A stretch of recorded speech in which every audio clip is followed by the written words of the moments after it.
Vous devez tenir ferme dans cette liberté. Il se peut que vous remportiez une victoire, mais si vous ne faites pas attention ou si vous ne maintenez pas cette victoire, 6 mois plus tard ou 1 an plus tard, l'ennemi vous attaquera à nouveau dans ce domaine. Restez avec nous, donc jouissez de votre vie.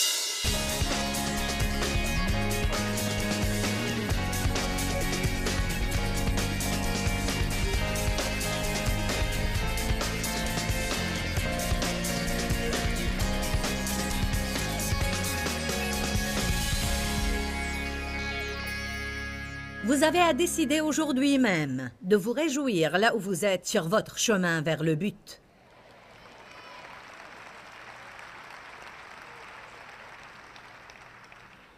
J'ai déjà changé, mais je n'ai pas changé totalement ou complètement. Je vais continuer à changer et cela m'enthousiasme. Je suis sûre que ça va faire un peu mal, mais j'aime les résultats. Très bien, lisons maintenant Néhémie 8. À partir du verset 8. Il lisait dans la loi de Dieu de manière distincte et expliquait avec probité absolue afin que chacun puisse comprendre ce qu'ils avaient lu. Alors, c'est similaire à ce qu'on fait aujourd'hui quand quelqu'un leur lit la parole. Alors Néhémie, le gouverneur, Esdras le prêtre, scribe et les Lévites qui instruisaient le peuple dirent à tous, « Ce jour est consacré à l'Éternel votre Dieu. Ne pleurez pas et ne prenez pas le deuil. » Car tout le peuple pleurait en entendant les paroles de la loi. C'est seulement ce matin que le Seigneur m'a clarifié ceci. Je me demandais toujours pourquoi ont-ils pleuré quand ils ont entendu la parole. Vous savez pourquoi? Je crois que quand ils ont entendu ce qu'ils étaient censés faire et ont réalisé ce qu'ils n'étaient pas en train de faire, ils ont pris le deuil. Puis Esdras ajouta, « Allez chez vous, mangez des viandes grasses, buvez des liqueurs douces et envoyez des parts à ceux qui n'ont rien de prêt. Car ce jour est consacré à notre Seigneur. Ne vous affligez donc pas, car la joie de l'Éternel est votre force et votre forteresse. » C'est passionnant pour moi, car souvent on entend seulement « La joie de l'Éternel est votre force ». Mais je crois qu'on pourrait apprendre plus que cela si on lisait tout ce qui se passait dans ce temps-là et pourquoi Néhémie leur a dit cela. Ils ont pris le deuil et ils étaient malheureux et déprimés et ils pleuraient, car quand ils ont entendu la parole, ils ont vu ce qu'ils étaient censés faire et ont réalisé où ils en étaient en comparaison avec où ils devraient être, et cela les a déprimés.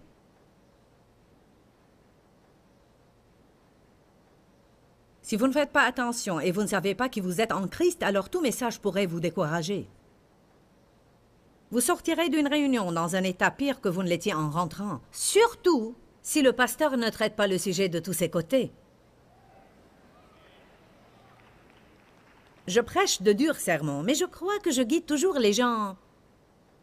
Et c'est mon espérance et ma prière. Je les guide à comprendre que nous sommes en train de les aider à voir, à confronter la vérité de leur position actuelle et à faire confiance à Dieu pour arriver là où ils sont censés être. Si vous refusez toujours d'admettre que vous avez un problème en disant que vous n'avez rien à accomplir, alors vous n'allez jamais grandir. On a tous besoin de grandir. Grandir est un facteur excitant dans le christianisme. En fait, chaque jour dans ma vie, le Saint-Esprit me convainc de quelque chose, mais j'ai appris il y a des années de cela à recevoir la conviction divine sans permettre à celle-ci de me mettre sous la condamnation. Je crois qu'une des plus grandes tragédies dans le monde entier, c'est quand les personnes qui ont l'Esprit de Dieu vivant dans leur fort intérieur, et le fruit de l'Esprit, dont l'un est la joie, qui vit et demeure en eux, et qui tout le temps se sentent coupables et se sentent condamnés, et se sentent tout le temps jugés et mal dans leur peau. La grande majorité des gens n'aiment pas leur personne, et c'est vraiment une tragédie. La Bible nous dit de nous examiner nous-mêmes, mais elle nous dit aussi de ne pas nous juger. Quelle est la différence? Nous devons regarder cela de près. Il paraît qu'il y a beaucoup de gens qui vivent dans un extrême ou dans l'autre.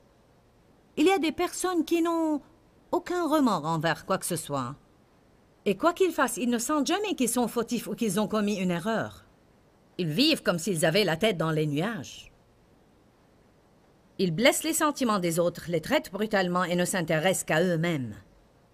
Et puis il y a des personnes qui vivent à l'autre extrémité et qui sont en réalité des personnes trop sensibles. Et à chaque fois qu'ils font un mauvais pas, ils se sentent coupables et condamnés. Amen. Comme ma fille qui est présente avec nous et qui monte sur l'estrade pour partager. Elle est plutôt comme moi. Elle est décidée à faire ce qui est juste. Et elle avait à lutter pour se débarrasser de la culpabilité et la condamnation, car elle exagérait pour être parfaite en tout. On a à comprendre que Dieu nous a appelés à être excellents. Mais on ne va pas manifester la perfection tant que nous sommes dans cette chair. Oui, la Bible dit « Soyez parfaits comme votre Père céleste est parfait ». Mais si vous étudiez l'origine grecque de ce mot, elle signifie « grandir jusqu'à pleine maturité ». Tant que je grandis, je cours vers le but. Dites tous « je cours vers le but ». Qu'est-ce que vous préférez? Vous sentir bien dans votre peau ou mal dans votre peau? Très bien. Notre deuxième fille, notre fille aînée, elle se sent rarement mal. Et je lui ai dit ce matin que l'enseignement d'aujourd'hui n'était pas adressé, car je vais parler de comment se débarrasser de la culpabilité. Elle a dit « ce n'est pas mon problème ». Bon. Elle avait peut-être parfois à faire un peu plus attention à certaines choses. Mais elle a une personnalité flegmatique et décontractée comme son père. Devosi n'a probablement jamais expérimenté le sentiment de culpabilité dans sa vie. Et moi, je me sens toujours mal envers quelque chose. Qu'est-ce que tu as dit quand j'ai dit que je vais parler de l'éradication de la culpabilité? Ça va me faire du bien. Je lui ai dit, tu en as besoin, c'est vrai. En fait, cela est en relation avec le tempérament naturel que Dieu nous a donné.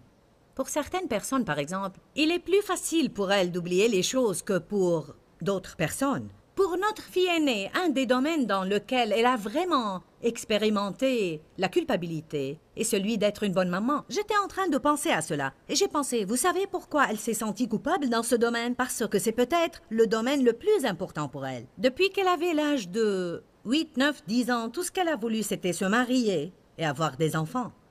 Il est évident que l'appel de Dieu sur sa vie, c'est avoir des enfants. Et elle est occupée à accomplir cet appel. Et maintenant, elle va déménager pour s'installer dans une maison. J'allais dire à côté de la mienne, mais elle est plutôt derrière la mienne. Et en moins d'une minute, tous mes petits-enfants seront à la porte de ma maison.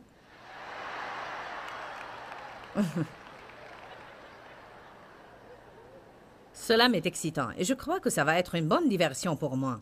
Ça va m'aider à faire autre chose que travailler. Mais ce qui est très intéressant, c'est que c'est souvent dans les domaines qui nous sont vraiment importants que l'ennemi nous attaque par la condamnation. Amen.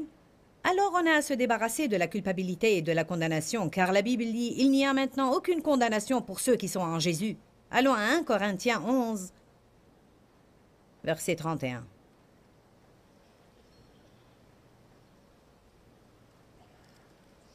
Peut-être certains d'entre vous ne prennent même pas le temps de s'examiner eux-mêmes alors qu'ils doivent le faire, alors que d'autres se jugent eux-mêmes alors qu'ils ne doivent pas le faire. Il faut qu'on soit équilibré. Il faut qu'on puisse contempler nos vies et dire « Bon, moi je parle beaucoup sur des sujets dont je ne dois pas parler. » C'est ainsi que je m'examine et je dis « J'ai besoin de ton aide, Seigneur. Je ne veux pas rester comme ça. Ça ne doit pas être, mais ça ne veut pas dire que je dois me sentir condamné. Je n'ai pas à me juger moi-même, car quand je me juge moi-même, je dois être soit innocente, soit coupable. Et si je suis coupable, je dois alors être punie. Je crois que beaucoup de personnes... Faites attention, car je vais dire des choses profondes aujourd'hui. On va passer de la surface aux profondeurs. Je crois que beaucoup de personnes, quand elles se jugent elles-mêmes coupables, elles se punissent elles-mêmes en fait, en renonçant à leur joie. En d'autres termes, je n'ai pas le droit de jouir de ma vie. Je n'ai pas le droit de demander à Dieu de me bénir, car je n'étais pas bon. Et à moins que je devienne bon et je paye pour mes erreurs, je n'ai pas le droit de jouir de ma vie. Qu'en pensez-vous? Vous comprenez cela? Bon,